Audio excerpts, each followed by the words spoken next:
Quality और consistent performance के लिए सिर्फ सिल्वर पंप्स एंड मोटर्स, नाम याद रखना। કોવિડ-19 નું ઉદ્ભવ સ્થાન રહ્યું છે ચીન અને હવે ફરી એકવાર ચીનમાં વાયરસે કહેર મચાવ્યો છે। HMPV વાયરસનો કહેર જોવા મળી રહ્યો છે। હવે આ વાયરસ છે શું અને ચીનમાં અત્યારે શું સ્થિતિ છે એ ગ્રાફિક્સના માધ્યમથી આપણે સમજાવવાનો પ્રયત્ન કરીએ। 27મી ડિસેમ્બરે એક ખાનગી ન્યૂઝ એજન્સીએ અહેવાલ પ્રસારિત કર્યો હતો। ચીનમાં શ્વાસ સંબંધિત તકલીફો વધી હોવાનો દાવો કરવામાં આવી રહ્યો છે। નાના બાળકોથી લઈ અને વૃદ્ધોમાં તકલીફ થઈ રહી છે। ચીનમાં ડિસેમ્બરના ત્રીજા સપ્તાહમાં શ્વાસની બીમારીમાં વૃદ્ધિ થઈ હોવાનું જાણવા મળ્યું। દર્દીઓમાં રાઇનો વાયરસ અને હ્યુમન મેટાન્યુમો વાયરસનો કહેર જોવા મળ્યો। સંક્રમિતોમાં 14 વર્ષથી ઓછા વર્ષના બાળકોનું પ્રમાણ વધારે છે। આ સાથે વાયરસના સ્ત્રોત વિશે હજુ સુધી કોઈ જ જાણકારી નથી મળી। આ વાયરસનો સ્ત્રોત કયો છે તે જાણી શકાયું નથી। ચીનમાં ઠંડીની ઋતુમાં શ્વાસ સંબંધિત બીમારી વધી છે તેવું ચીને કહ્યું છે। તો ચીને આ મુદ્દે પોતાનું વલણ સ્પષ્ટ કર્યું। ગત વર્ષ કરતાં આ વર્ષે આ બીમારીનું પ્રમાણ ઓછું છે તેવું ચીન દ્વારા કહેવામાં આવ્યું। ચીનની યાત્રા કરવી સુરક્ષિત છે તેવું પણ ચીન કહી રહ્યું છે।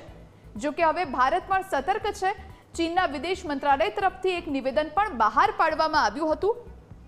એક તરફ દિવસે ને દિવસે HMPV વાયરસનો કહેર વધી રહ્યો છે ત્યારે આ વાયરસનો ઉદ્ભવ 200-400 વર્ષ પહેલા થયો હોવાનું જાણવા મળી રહ્યું છે। આ વાયરસ શું છે? ચકલીઓથી આ વાયરસ ફેલાયો હતો। ચકલીઓથી આ વાયરસનો ઉદ્ભવ થયો હતો। અત્યાર સુધી આ વાયરસ અનેક વખત બદલાઈ ચૂક્યો છે, પોતાનું સ્વરૂપ અનેક વખત બદલી ચૂક્યો છે। હવે આ વાયરસ ચકલીઓને સંક્રમિત ન કરી શકે। ભલે ચકલીઓમાંથી ઉદ્ભવ થયો હોય આ વાયરસ, પરંતુ એ ચકલીઓને સંક્રમિત નહીં કરી શકે। માણસોમાં 2001માં આ વાયરસ જોવા મળ્યો હતો।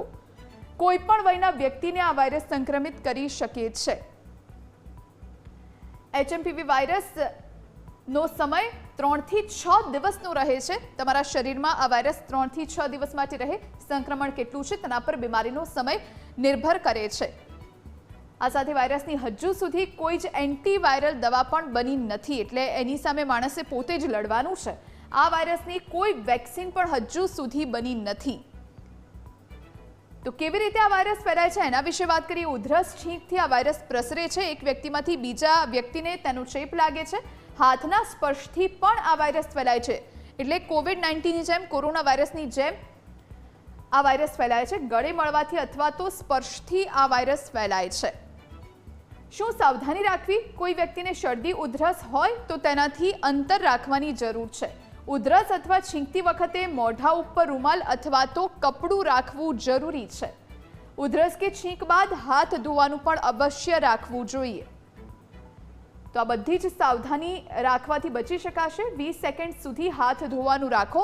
કોવિડ-19ની કદાચ આ વાયરસ યાદ અપાવી રહ્યો છે। શરદી ઉધરસ હોય તો માસ્ક પહેરવાનું રાખવું જરૂરી છે।